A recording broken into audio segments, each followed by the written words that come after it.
If I start a new YouTube channel in 2024, here are 5 things I'll avoid right at the beginning.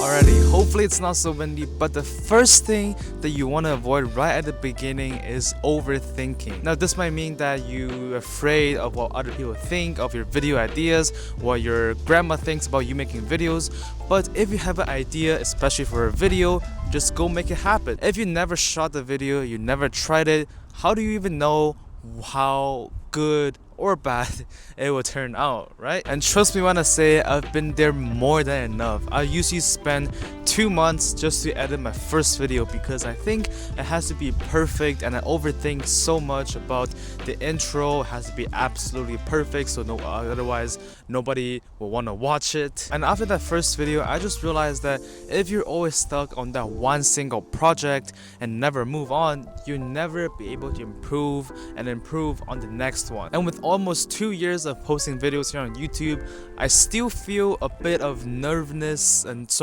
I still feel nervous. Hold on, English.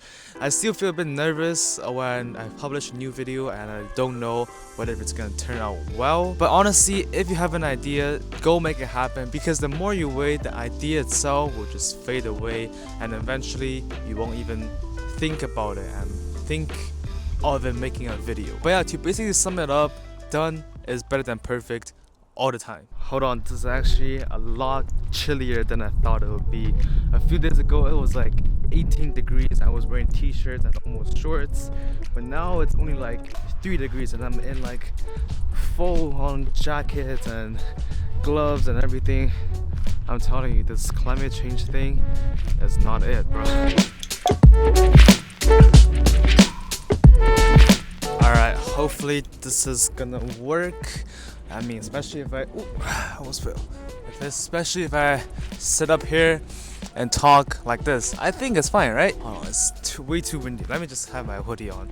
But yeah, alright, so now you actually have an idea in mind and you're actually trying to make it in a video. The next thing you should avoid is to rush a video. Trust me, your audience can tell the difference in the quality of a video made with 1 hour of effort versus a video made with 10 hours of effort. And there might be many reasons why you just don't have that video down and why you might have to rush a video. Now, it might be just because you have a really busy life, and I guess that's just how life is. But if you're waiting for the last second and the last day until the deadline, which we'll talk about later on, to make that video, then you're really need to fix something, and in that way you're just rushing the quality of the video. Now the next thing, which sort of ties in with our last point, is you should avoid to freestyling a video. Now obviously if you're making a vlog or if you're just creating a travel video, you can't really script everything out. But if you're trying to create a YouTube channel like mine, where there's actually a whole lot of information about tech, about self-improvement, about how to start a YouTube channel, like what things to avoid, it's actually much better to have everything planned out. Now I've definitely tried shooting a video with just dot jots and I just go on freestyling and start yapping, but that, let's just say, didn't turn out so well. That video, like the original recording of the A-roll, turned out to be 50 minutes long because it just take me way too long to record everything, say the right things, and actually say things I should be saying to the audience, to you guys. But yeah, most of my videos nowadays are scripted word by word, but in fact this video is dot jotted. So tell me what you think. Did I do a good job at sort of freestyling a video?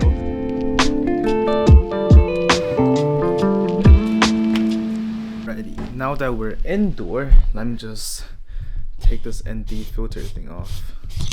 This is actually my first time using ND filter.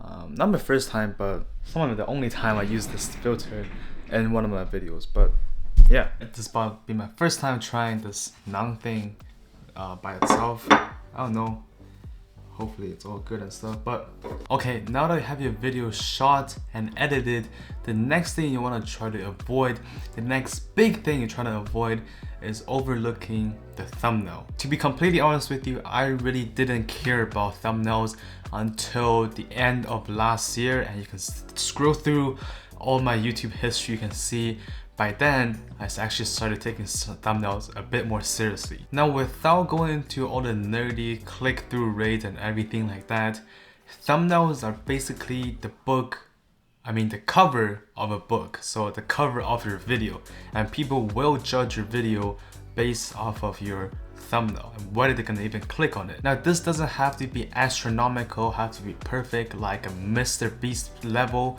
sort of thumbnail, but instead of crowding text on a screenshot that you took from your videos, you should spend some time and dedicate a photo just for the thumbnail of that video. Alright, before we move on to the next point, I'm gonna just quickly finish up this noun.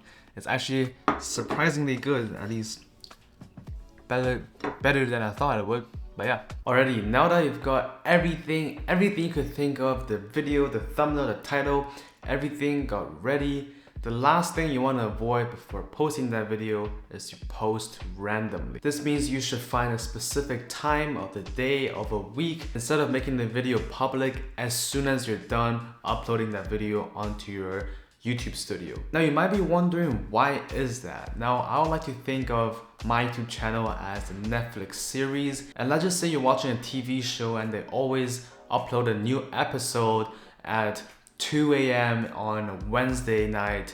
You would never be able to keep up and watch all the episodes, right? And also, it's not predictable for the audience as well. Now, for me personally, this YouTube channel, my goal is to post every Monday at 10 a.m. So if you didn't know that yet, stay tuned every Monday at 10 a.m. and hopefully this video is gonna also drop by that time. But yeah, besides being more predictable for your audience, another benefit that it brings is the consistency of your video. In this way, you sort of have a deadline of all of your videos, and you know that, I have to get this video done by then, and deadline is just deadline. There's no pushing back.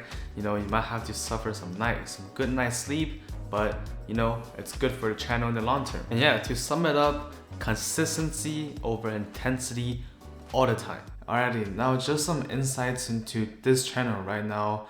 To sum up the past couple months, I'll describe myself as I'm only a creator on the weekends. Many of the things that I said in this video are things I'm trying to avoid right now, which I'm doing currently. I'm scripting and shooting and editing this entire video within just one day, because today is Sunday, as you can see, March 17. I'm not sure if you can see. I remember when I first started this YouTube channel, I had so much hype and so much hope and passion into creating a video, but now it's just sort of like I'm just making videos for the sake of making videos. But I'm still posting, but I guess you can kind of tell yourself already from the numbers of the channel. Majority, just 90% of the videos I posted in the last couple of weeks, months, are not performing. Let's just say I thought they could have done better, but that's just on my side. And yeah, and honestly, this is not just like recently. This has happened ever since November, to be honest, October a bit of last year. So it's been happening almost for half a year now, and I guess you just have to think that when you're making videos, passion comes first.